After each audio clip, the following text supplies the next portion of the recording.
જોડીને વિનંતી કરું છું, આદિવાસીના દાખલા પર આપણને નોકરી મળી છે, આપણને શિક્ષણ મળ્યું છે, ત્યારે આદિવાસીની અસ્મિતાનો સવાલ હોય, આદિવાસી સંસ્કૃતિ બચાવવાની વાત હોય, આદિવાસીની જળ જંગલ જમીન બચાવવાની વાત હોય, તમામ લોકોએ આવનારા દિવસોમાં એક મંચ પર આવવું પડશે અને તમને કઈ થશે તે દિવસે આ ભીલ પ્રદેશ મુક્તિ મોરચો તમારી હાથે આવીને ઉભો રહેશે. હું ધારાસભ્ય બન્યો છું, સમાજના આદિવાસી દાખલા પરથી હું ધારાસભ્ય બન્યો છું.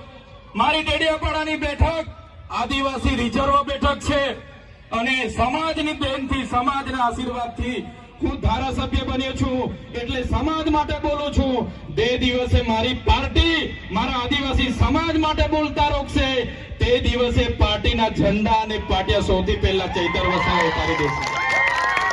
એટલા માટે બીજી પાર્ટીઓમાં રહેલા નેતાઓને પણ કેમ છું, ટિકિટ ટિકિટ ટિકિટ ટિકિટ કરીને કેટલી સુધી ગુલામી કરશો? ટિકિટ તમે આપશે પાર્ટી, તમે ફોર્મ ભરશો, પણ જે દિવસે આદિવાસીનો જાતિનો દાખલો નહીં હોય તે દિવસે તમારું ફોર્મ પણ પાસ થવાનું નથી. એટલા માટે ઘણા લોકોને મારી વાત કડવી લાગશે. બેન્ડવાળા મિત્રોને પણ કેમ છું, આદિવાસી વિસ્તારોમાં 250 બેન્ડ છે, બહુ બધી રજૂઆતો આવે છે. એટલે બેન્ડવાળા મિત્રોને પણ વિનંતી કરું છું, માપનું ડીજે રાખજો, માપનું સાઉન્ડ રાખજો, માપના કલાકાર રાખજો, પણ આપણા લોકોને પોસાય ભાવ રાખજો, નહીં તો આવનારા દિવસોમાં આ વિસ્તારમાંથી બેન્ડ વાજા પણ અમે બહિષ્કાર કરીશું.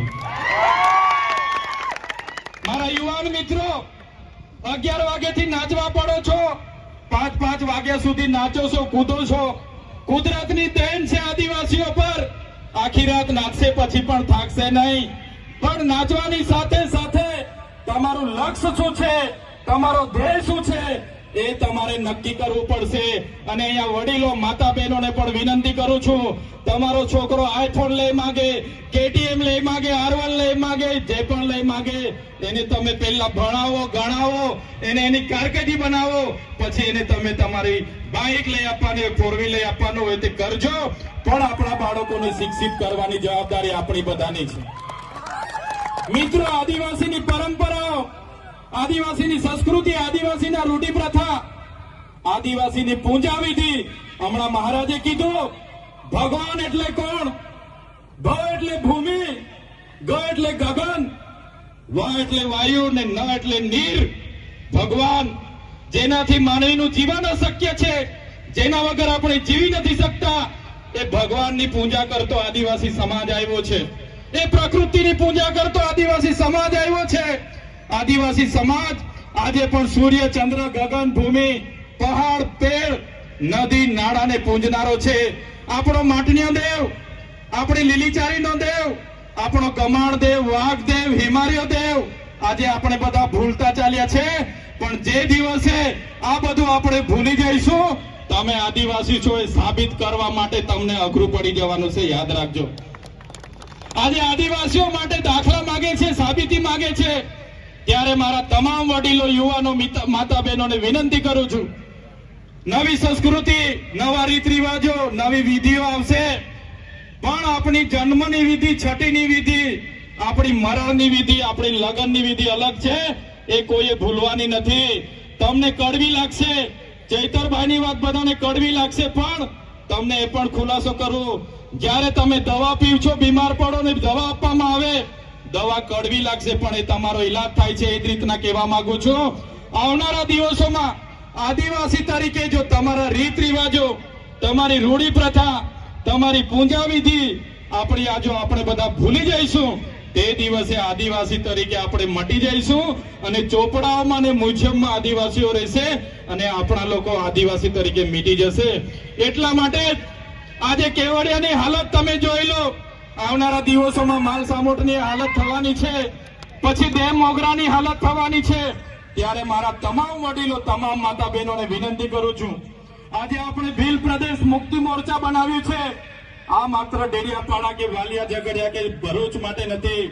ભીલ પ્રદેશ મુક્તિ મોરચામાં તમામ યુવાનો, કર્મચારી, વડીલો, માતા બહેનો, ધર્મ સંપ્રદાયના ગુરુ હોય, તમામ કર્મચારીઓ આમાં આ બેનર હેઠળ આવનારા દિવસોમાં ગુજરાત, મહારાષ્ટ્ર, મધ્યપ્રદેશ અને રાજસ્થાનમાં આદિવાસીઓની સંવિધાનિક અધિકારની લડત ચાલુ થવાની છે અને એના માટે બધાએ જનજાગૃતિ માટે આ મંચ પર આવવું પડશે. પાર્ટીઓ ભૂલીને, સંગઠન ભૂલીને, તમામ લોકોએ ધર્મ સંપ્રદાય બનીને ભૂલીને આ ભીલ પ્રદેશના મંચ પર આવવું પડશે. ત્યારે જ આવનારા ભવિષ્યમાં આપણે ભીલ પ્રદેશ રાજ્ય બનાવીને રહીશું.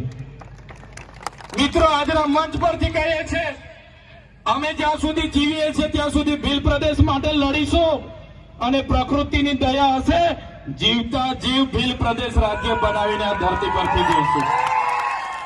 તમામ સાથી યુવાનો, અલગ અલગ જિલ્લાના પદાધિકારીઓ તમામ પોતાનો કિંમતી સમય આપીને અહીં આવ્યા છે. ત્યારે જ્યાં પણ મારા આદિવાસી ભાઈ બહેનો સાથે અત્યાચાર, અન્યાય થશે, જ્યાં પણ અમારા સંવિધાનીય અધિકારો છીનવા છે, જ્યાં પણ ખોટા આદિવાસીઓ અમારી જળ જમીન જંગલ પર તરાપ મારશે, કોઈ પણ ઉદ્યોગપતિ પૂંજીપતિ અમારી જમીનો છીનવશે, તે દિવસે અમે આ મંચ પરથી કહીએ છીએ, અમારી પાસે રાખેલા પાલિયા, ધારિયા, તીર કામઠા અમે ઘરે શણગાર માટે નથી રાખ્યા. તે દિવસે અમે પાલિયા, બધું તીર કામઠા, પાલિયા ચલાવવા ખસકાશું નહીં. એટલા માટે આજના ગૌરવ ઇતિહાસ બિરસા મુંડાના વંશજ છે, અમે નંદ ભીલના વંશજ છે, અમે કણી કંસારી દેવ મોગરા યામોગી માતાના વંશજ છે. અમે અંગ્રેજોના પણ ગુલામ નથી રહ્યા. ત્યારે આજે ગોરા અંગ્રેજો તો ગયા, કાળા અંગ્રેજો અમને ગુલામ બનાવવાની વાત કરે છે, પણ આ બિરસા મુંડાની જન્મ જયંતિ અમે એલાન કરીએ છીએ, જ્યાં પણ અમારા યુવા, અમારા આદિવાસી માતા બહેનો સાથે અત્યાચારો થશે, અન્યાય થશે, અમારા સંવિધાનના અધિકારો જે દિવસે છીનવાતા થશે, તે દિવસે અમે સંવાદ અને સંવિધાન સાઈડ પર મૂકીશું અને એ દિવસે આર પારની લડાઈ કરીશું, અમારો ભીલ પ્રદેશ બનાવીશું. જય આદિવાસી, જય જોહાર, જય ભીલ પ્રદેશ. આજે અહીં ઉપસ્થિત થયા તમામ સાથી મિત્રો, આજે દેવ દિવાળીનો તહેવાર હોવા છતાં, આજુબાજુમાં બીજા કાર્યક્રમો હોવા છતાં આજે મોટી સંખ્યામાં તમે ઉપસ્થિત થયા છો. તમામને મારા ઓલ ગુલામ જિંદાબાદ, જય જોહાર, જય આદિવાસી, જય ભીલ પ્રદેશ.